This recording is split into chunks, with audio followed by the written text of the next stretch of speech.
It's April 24th, 2026. Every single day is packed with stories, right?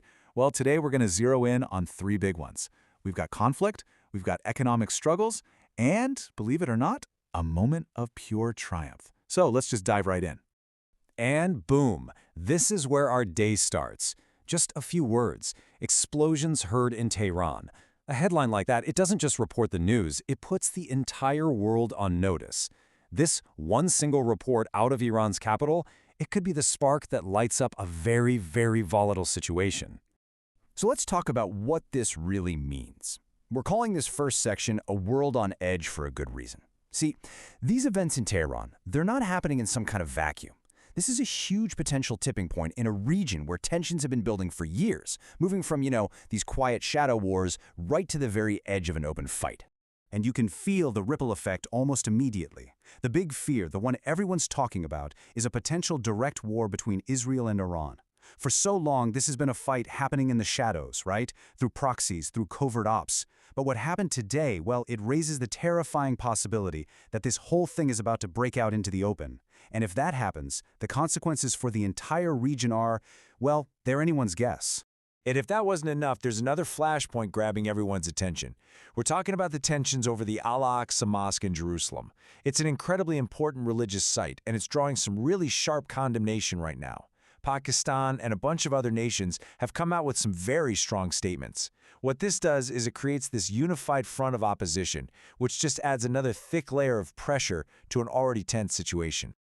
Okay, so you've got these regional fires burning, but now they're being fanned by the global superpowers. And that's when things escalate into a full-blown standoff. Because let's be real, when the biggest players on the world stage get involved, the stakes just go through the roof for everybody.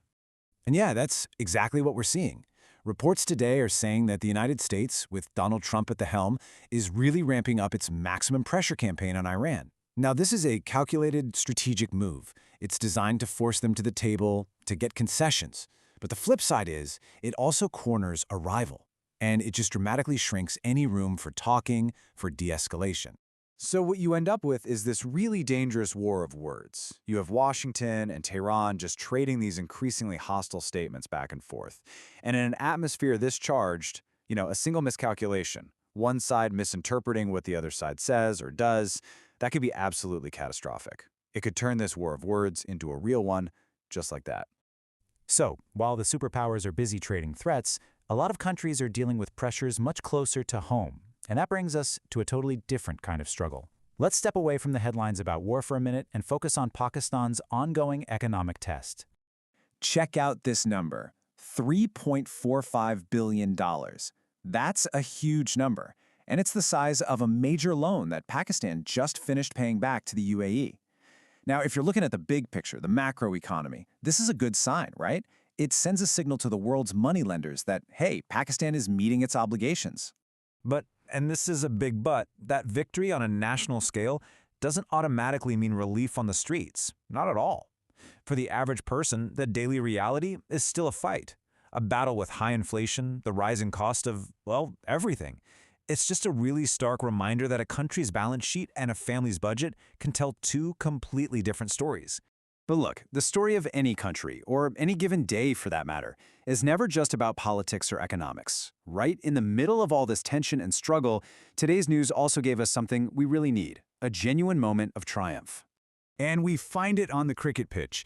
Just a really welcome dose of good news. The Karachi Kings, they pulled off this incredible, powerful comeback victory. And for millions of fans, it was a moment of pure celebration, a chance to escape. Just a huge collective sigh of relief in what's been a really high-pressure week. And right at the heart of that win was a standout performance from Kustil Shah. He called it simply an excellent performance. His words kind of get at a simple truth, don't they? Sometimes just one person's excellence is all it takes to lift the spirits of an entire city.